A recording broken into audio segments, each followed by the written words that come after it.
前阵子韩国演员吴永寿靠着他在《鱿鱼游戏》里面的精湛演出，拿下了美国金球奖最佳男配角。原本这应该是一个非常值得开心的荣誉哦，却因为金球奖这几年的种种风波而变得有点尴尬。今天就让我们一起来聊聊金球奖被抵制事件吧。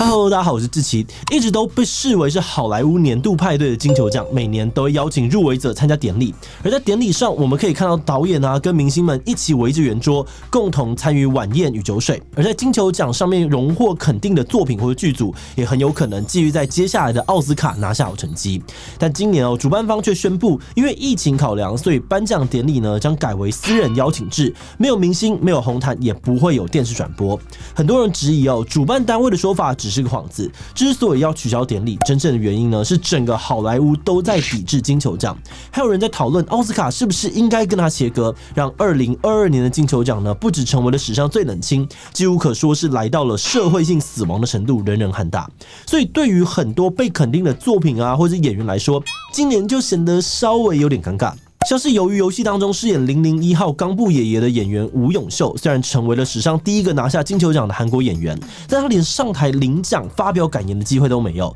有些人甚至质疑他能够得奖只是金球奖为了不要再被骂，所以颁给韩国人。这到底发生了什么事呢？为什么金球奖会变成这样子呢？在进入今天的影片之前，我们先来一段工商服务时间。你想让大众一起了解某个问题吗？你想要宣传产品的资讯，或是提升品牌的知名度吗？如果你有这些需求，欢迎参考志祺77的商业合作方案。第一种方案呢是制作一支8到10分钟的知识型影片。我们的资讯设计专长可以让产品讯息跟有趣的知识内容一起曝光，也能够针对特定的主题设计出好懂吸引人的内容，让大家一起来关心讨论。而第二种方案呢是制作60秒的广告，并置入在我们的节目当中。它的制作迅速，而且可以多次曝光，特别适合传达产品功能、活动内容这种明确具体的宣传目标。而第三种方案呢则是冠名赞助，我们会在节目中置入你的品牌 logo， 同时在片头呢用简短的几秒钟口播宣传你的品牌资讯。这个方案的制作呢更快速，而且能够大量的置入曝光，让观众对你的品牌建立熟悉感。透过这些多样化的方案，我们可以根据你的预算还有宣传目标，为你打造最合适的行销方案。那欢迎有兴趣的公司品牌还有广告行销伙伴们，赶快到我们的官网看更多的详细介绍吧。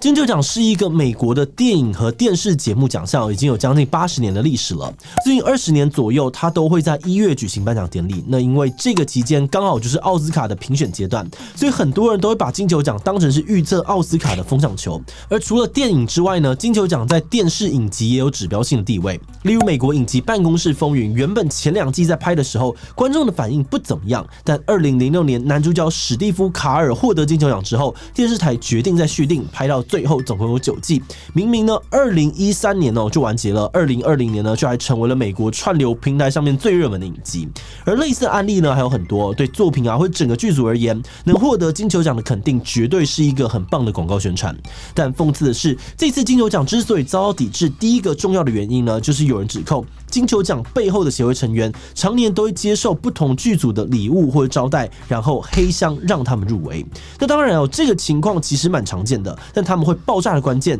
就是有一个非常夸张的案例。这个剧组呢，就是在这2年在台湾也很热门的《艾蜜莉在巴黎》。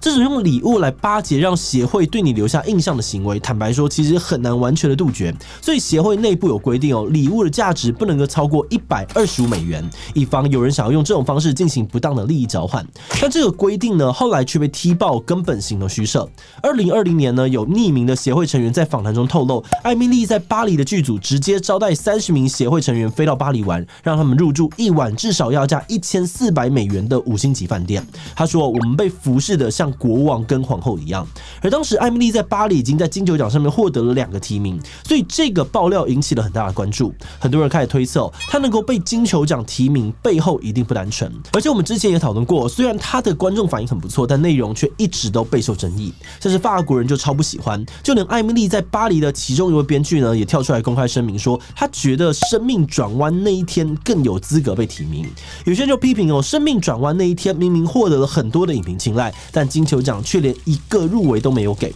是不是因为它的题材是在讲黑人女作家的故事呢？而这一连串抨击的炮火，最后几乎都聚焦到了金球奖背后的评选协会 HFPA。金球奖的背后呢，是由一个叫做好莱坞外国记者协会的组织在主导的。那今天我们简称协会，而这个协会的成员呢，都是由其他国家移居美国专攻影视新闻的记者。它跟奥斯卡一样哦，每年都会有所有的成员一起投票来决定入围者跟得奖者。但最大的差别是，奥斯卡的演艺协会有超过9000位的从业人员参与投票，而金球奖的协会成员大概呢只有100个。所以像是艾米丽在巴黎事件呢，只要收买30个成员哦，可能就足以取得很大的优势。而除了人数少之外呢，成员背景的不够多元也是一个问题。但是协会的前会长塔纳呢，就曾经公开承认，他们已经超过20年没有任何一个黑人会员了。他说这是因为要找会员很不容易。但这个说法很快就被反驳。有人发现，早在几年前呢，就有资深的黑人影剧记者说自己想要申请加入，却遭到拒绝，协会没有提出任何正当的理由。有不少外籍记者也表示自己明明符合资格，却不给加入，认为协会的程序不够透明。有人质疑协会之所以要这样做，是怕新进来的成员呢会影响到大家既有的做事方法，所以要继续搞小圈圈。甚至呢有匿名会员也在访谈中承认，协会内部越来越贪腐，这如果呢一定要改变，一定要靠外界的压力。那这些种种的反弹声浪之下呢，协会决定要聘请专家顾问，改革成员种族多元性的问题。而为了反映美国的人口比例，希望在1年内招募至少13位的黑人会员。但在这样子的敏感时刻呢，协会的另外一位前会长又出来提油救火了。有人爆料，前会长伯克在私下的信件中呢，曾经抨击 BLM 抗争是一个种族仇恨运动。发起这个运动的人呢，是受过训练的马克思主义者。这件事情又让大家想起多年前布兰登·费雪就曾说过，自己之前曾经被伯克性骚扰，对方用手掌抓住他屁股，还把手指碰在他的骨间。费雪说，这件事情让自己留下很大的阴影，甚至呢是在他当红之际决定淡出演艺事业的原因之一。但这整件事情一开始伯克不但不觉得有怎么样，还很得意的把这件事情写进了自传里面。那虽然这些事情已经不是新鲜事但是伯克毕竟还是协会成员，而在这一系列的丑闻被串在一起呢，让岌岌可危的协会更是黑到翻过去。而为了及时灭火，协会决定开除伯克的会籍。不过刚刚我们说到，为了改革而聘请的学者顾问还有公关处理公司，也在这件事情之后接连宣布要终止跟协会的合作。而这个动作呢，等于是连专家都宣告金球奖没救了，也让一大票巨星呢决定站出来公开抵制，金球奖几乎到了人人喊打的地步。